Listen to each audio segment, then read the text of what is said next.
Pas aussi long que le discours. dama bëggoon doore rek di sant sénégalais yépp ñi nga xamante ne bi ñu woote ne kaay leen ñu defar suñu yoon te ñu bëggee mu taxawee ak ni ñu bëggee mu doxe ñëw nañ wuyu si ñu ko mën ñëw nañu déplacé wu ñëw ba jam ñaajo pour bokk ci liggéey ñeneen ñi ci des fi ñu toll mënuñoo déplacé wu jël nañu temps dem ci plateforme jubbanti bind fi li nga xamante ne noonu lañu xalaate noonu la yoon war a doxe bi waxtaan jooju weesoo te ñu ciy jaajëfal ñépp ñi nga xamante ne ñoo nekkoon ci commission yi nekkoon ci sous commission yi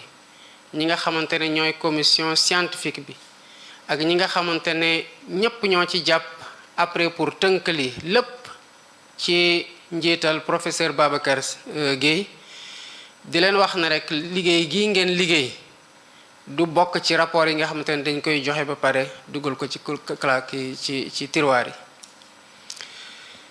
ma bëggoon rek fàttali Sénégalais yi man Bassirou Diomaye Faye président de la République du Sénégal xam naa fan laa jaar ba toog fii du ci pexe du ci amul benn pexe boo xamante ne ut naa ko pour toog fii donc du ma ut pexe pour des parce que pexe desloowul ful nit pexe taxul toog fii lenn rek laa ameel Sénégalais yi ci temps bi nga xamante ne moom la ma yàlla natal ci fii ma toog mooy naka lay def ba lépp li nga xamante ne mën nañ ko soppi bu ma fi doo jóge ñu def ci jéego yoo xamante ne ku ciy ñëw tamit loo ciy continuer fekk ne sori na kon lu ngeen déggoo ci rapport bii lu ngeen ci déggoo te mu nekk loo xamante ne ñi nekkoon ci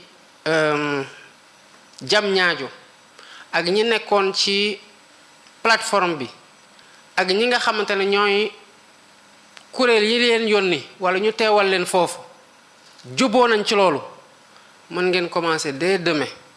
di xool naka ngeen defee matérialisation réforme yooyu les seuls sur lesquels mën nañ am retard à l'allumage mooy ñi nga xamante ne dañu am incidence directe sur le plan financier pour lesquels l'assentiment du ministère des Finances et du Budget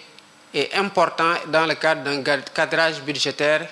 que lui seul est à mieux même de valider sous la houlette du Premier ministre et sous ma validation kon mën ngeen jàpp ne liggéey gi coono gi du réer incha allahu rabbi coono gi du ci réer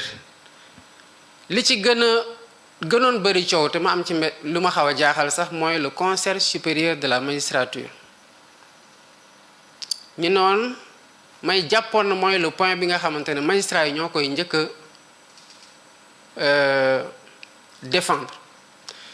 Il m'est revenu à travers les débats et de ce que j'ai pu entendre dans la presse ci mën a ci dégg que magistrats yi d'accord uñu pour président de la République des ci conseil supérieur de la magistrature. D'abord dama bëgg biral ne man je ne tiens ni à rester ni à en sortir. Je suis totalement neutre par rapport au conseil supérieur de la magistrature. Bu fekkee ne les arguments du plus grand nombre ont plus de poids par rapport à la pertinence xam leen ne man je ne resterai plus dans le conseil supérieur de la magistrature et je n'en fais pas une obsession mais je pense que li tax magistrat yi bëgg président toog fa ça mérite d'être écouté parce que après tout c'est eux qu'on veut qu'ils soient indépendants. C'est la seule réserve bi nga xamante ne mën naa wax ne jar na ñu dégluwaat xoolaat ba xam lan moo tax mais même bu ñu leen dégloo te li ñu teg ci sama nopp man doyuma du tax ma toog foofu donc je ne tiens absolument pas à rester là-bas mais je ne tiens pas forcément à en sortir bu fekkee ne taxawlaat nañu seetlu sans vouloir entériner une doxa par rapport à ma présence au conseil supérieur de la magistrature je ne resterai pas. Donc lii laa bëggoon mu leer dès la remise du rapport ci yeneen anam yi ku mu nekk cour constitutionnelle ku mu nekk juge des libertés de la détention ku mu nekk ci modernisation bi toutes les réformes qui n'ont pas d'incidence financière sur lesquelles nit ñi déggoo nañu ci mën nañ commencer dès demain les travaux pour matérialiser leen réforme yi nga xam te ne dafa war a jur ay dépenses réew mi dafa am fu mu toll jar na ñu waxtaanaat ak ñu xool tamit ci application réforme yépp naka lañ koy absorber de façon douce pour que système yi nga xamante ne ñoo war a réformer wu mën a bañ a perturber wu trop donc au-delà de ça awma ci benn problème li tax ma am taxawaay bi c'est parce que di ngeen gisaat ay yeneen assises ci yeneen domaine le système politique ci la bokk le système de rémunération ci la bokk ak yeneen yoo xamante ne dafa jot ñu taxaw seetlu est-ce que ni ñu ko doon doxale 1960 ba tey est-ce que dox na bu doxul lan moo war a tax ñu continuer di wéyal li ñu xam ñu ngi koy doxal depuis 1960 te doxul ñu changer ko réforme yi ñuy nar a def nii bu ñu ko appliquer ñu dem ba ca kanam kon nous peuple sénégalais ñu gis ne que réforme yi par rapport liñ ci doon xaar kat amuñu ko ci ñun peuple sénégalais ñooy toogaat ne nii lii lañ yaakaaroon lay jur waaye jurul loolu dañ koy changer nos propres réformes ne peuvent pas nous lier pour l'histoire bu ñu demee ba ca biir ñu toogaat dans le cadre d'une démarche inclusive constructive et conscientielle arrêté waat leneen lu wuuteeg lu ñu arrêté woon on avance et c'est à ce rythme-là et dans cette méthodologie-là de façon pragmatique la ñuy finir par am un système boo xam ne de mon point de vue bu ñu toogee nañu xam ne que le respect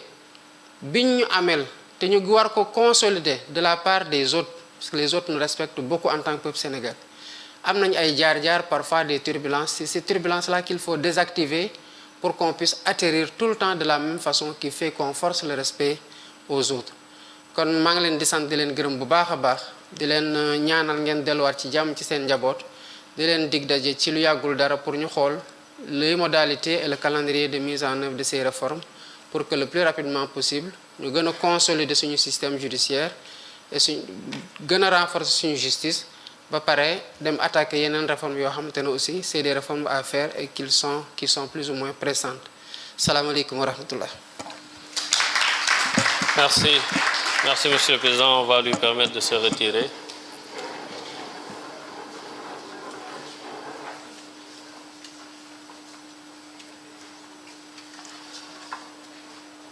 Merci. Juste vous informer qu'il y a un coin de rafraîchissement pour les participants. Merci.